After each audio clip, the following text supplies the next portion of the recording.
panels are called Adam and Eve, and you can see that they're connected just so slightly with the foot of Adam here. The outline and these two panels are connected in that way. This is the only piece in the room that is more abstract in idea as well as image. And this was actually a pattern more of what Ed's tables and boxes would look like.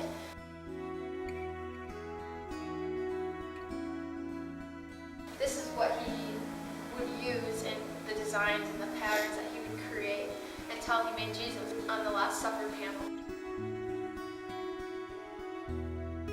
And that was the first one that he had ever created, a picture of a person. So here we have a box, and the box is representing life, and that we're in life.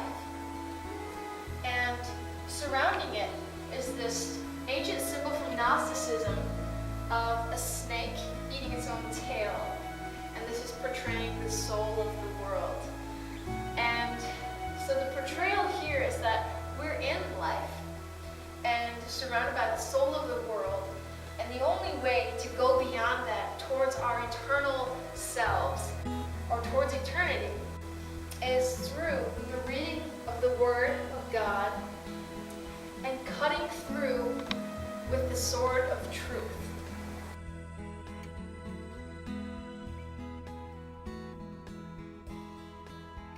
And you see Adam and Eve, the title of these pieces, as well as Rachel.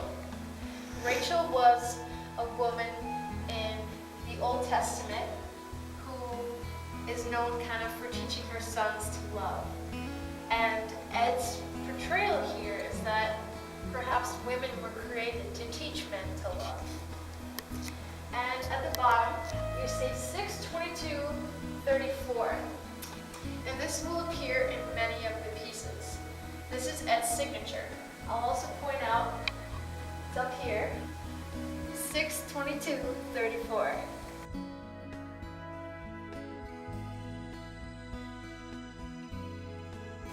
And so this is Ed's artistic signature. It's for the 6th book of the Bible, Joshua, chapter 22, verse 34. And the verse says, "So the children of Reuben and Gad called the altar Ed, for it shall be a witness between us that the Lord is God." So Ed says his artwork is a witness, and that's why that's his signature.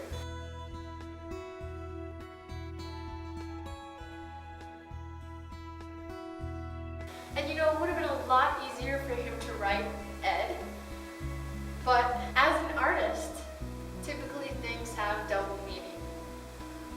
Even Ed's signature was true to that things always can be interpreted, things always have another level in the realm of art.